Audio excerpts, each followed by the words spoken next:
ఇప్పుడు వక్రగ్రహాలు ఎక్కువ ఉన్నప్పుడు పరిహార ప్రక్రియలు ఏంటండి? ఇప్పుడు ప్రతిదానికి పరిహారాలు అని, ఇప్పుడు వక్రగ్రహం అనేది ఫస్ట్ చెడు అనేది కాదు.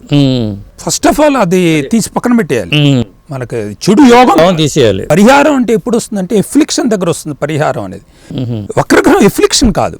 వక్రగ్రహం అంటే వక్రించిన గ్రహం యొక్క నేచర్ అట్లా ఉంటుంది, నీకు వచ్చేటప్పుడు వస్తుంది. పరిహారం అంటే ఒకటే. ఇప్పుడు సపోజు ఎవరైనా మన దగ్గరికి వచ్చారనుకోండి, వాళ్ళ జాతకంలో వక్రగ్రహం ఉందనుకోండి, మనం ఏం చెప్పాలి? నువ్వు రిఫార్మ్ చేసుకోవాలి. నువ్వు ఈ రకంగా సపోజు కుజుడు, గురుడు, శని, బుధుడు, శుక్రుడు వీళ్ళు ఉన్నప్పుడు ఏంటంటే వాళ్ళ జీవకారకత్వాల దగ్గర వాళ్ళకి చెప్పి, స్వామి శని అయితే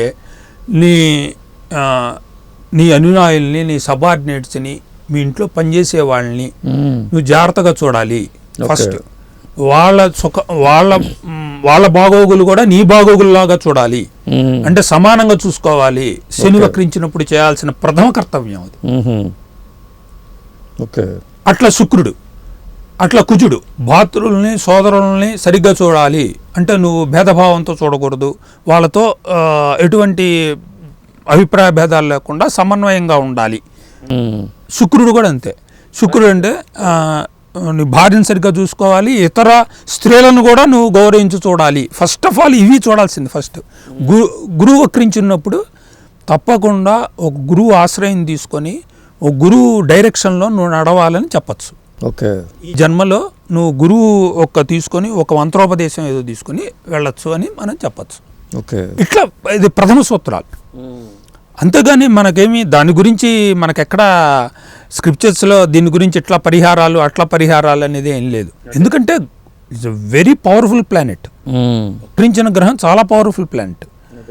ఇప్పుడు అష్టమాధిపతి వక్రించిన గ్రహం రాహుతోనో కేతువుతోనో ఉందనుకోండి, అప్పుడు మన పరిస్థితి ఏంటి?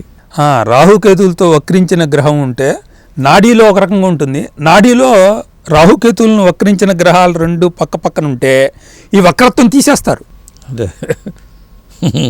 అంటే ప్రోగ్రెషన్స్లో, అంటే శని ఉన్నాడు అనుకోండి, శని వెనక్కి వెళ్ళి ప్రోగ్రెషన్స్లో ఆ కాలానికి శని అక్కడ ఉండి తర్వాత మళ్ళీ రుజుమార్గంలో వస్తాడు అనేది ప్రోగ్రెషన్, నాడీ ప్రోగ్రెషన్. అవును. ఈ రాహు కేతువులతో కానీ ఏ ఇతర వక్రగ్రహాలతో కానీ, సపోజ్ శుక్రుడు వక్రించాడు, గురువు కూడా వక్రించాడు, ఇద్దరు కలిసి ఉన్నారు, అక్కడ ఇద్దరికి క్యాన్సిల్ చేసేస్తారు. రెండు వక్రగ్రహాలు కనుక ఒక చోట కలిసి ఉంటే రెండిటి క్యాన్సిల్ చేసేస్తారు. ఇది నాడీ సూత్రం. అది ఈ రాహుతో కలిసి ఉన్నా అంతే, కేతువుతో కలిసి ఉన్నా అంతే. అందుకని ఇక్కడైతే ఏంటంటే ఆ వైబ్రేషన్స్ అనేది రాహు యొక్క వైబ్రేషను, ఈ గ్రహం యొక్క వైబ్రేషన్స్, ఈ ఎనర్జీ వైబ్రేషన్స్ రెండు కలుస్తాయి. ఇప్పుడు మనం అది వరకు మనం ఎట్లా మాట్లాడుకున్నాం, రాహుతో ఏ గ్రహం కలిస్తే ఆ గ్రహం యొక్క ఎక్స్పాన్షన్ జరుగుతుంటుంది. ఆ గ్రహం యొక్క అది మంచా చెడు అనే తర్వాత, మంచి అయితే మంచి, చెడు అయితే చెడు. మంచి వాటికి మంచి ప్లస్ ఉంటుంది, మైనస్ ఉంటుంది. రెండు వైబ్రేషన్స్లో అధికంగా జరుగుతుంది. పైన వాళ్ళకి ఇనీషియల్గా అసలు బాగుండదు. కొంత దశ వచ్చేదాకా, కొంతకాలం గడిచేదాకా, మధ్య వయసు వచ్చేదాకా చాలా కష్టం. ఎందుకంటే అంత అన్స్టెబిలిటీ ఎక్కువైపోతుంది. దీనికి ఒక మార్గం ఏంటంటే, ఆ రెండు ఉన్న రాశి అధిపతి కనుక బాగుంటే, ఆ డిస్పాజిటర్ కనుక బాగుండి అతను శుభ్రంగా చక్కగా ఏ కేంద్ర కోణాల్లో ఉన్నాడు అనుకోండి, అప్పుడు కొంచెం సేఫ్. ఎందుకంటే రాహు ఎక్కువ రిజల్ట్ డిస్పాజిటర్ రిజల్ట్లో వస్తుంది. Rahu first dispositor result.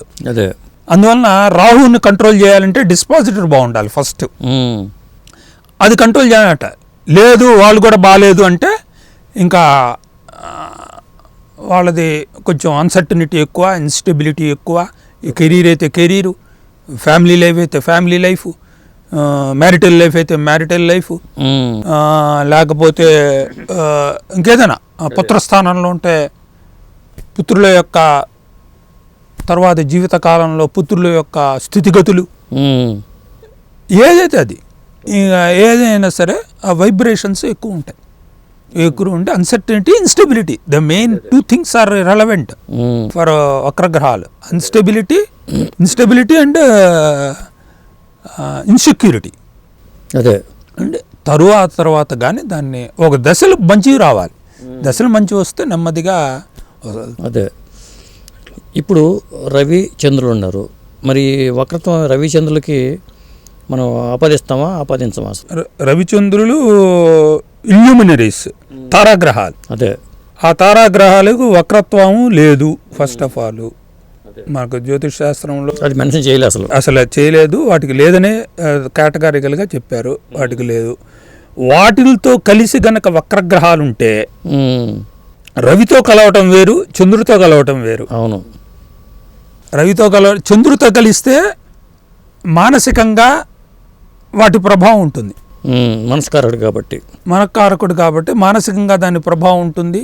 మాతృకారకుడు కాబట్టి తల్లి పరంగా కొంత ఇది ఉంటాయి, వైబ్రేషన్స్ ఉంటాయి. అట్లానే ఇంకా మెడికల్లోకి పోతే ఫ్లూయిడ్స్ అంటే తనలో ఉండే తెల్ల రక్త కణాలకు కానీ లేకపోతే హార్మోన్స్కి కానీ ఇంబ్యాలెన్స్లకు కానీ ఇవన్నీ కారణాలు అవుతాయి. ఓకే, అవును. సూర్యుడు తగిలిస్తే ఏమవుతుంది? ఒక గ్రహం సూర్యుడి దగ్గరికి వెళ్ళింది అంటే అస్తమయం చెందుతుంది. అస్తమయము అంటే ఏంటంటే ద టోటల్ సరెండర్. అదే, ఒక గ్రహము తను పూర్తిగా సమర్పించుకోవటమే. ఇప్పుడు ఒక్కొక్క గ్రహము 6-7 డిగ్రీల నుంచి 16 డిగ్రీల మధ్యలో డిఫరెంట్ 5 గ్రహాలకి, మిగతా గ్రహాలన్నిటికీ అస్తమయపు డిగ్రీలు ఉన్నాయి. అదే, డిఫరెంట్ డిగ్రీలు అంటే రేంజ్ ఈజ్ 7 to 16 మధ్యలో, అంటే హైయెస్ట్ అండ్ లోయెస్ట్.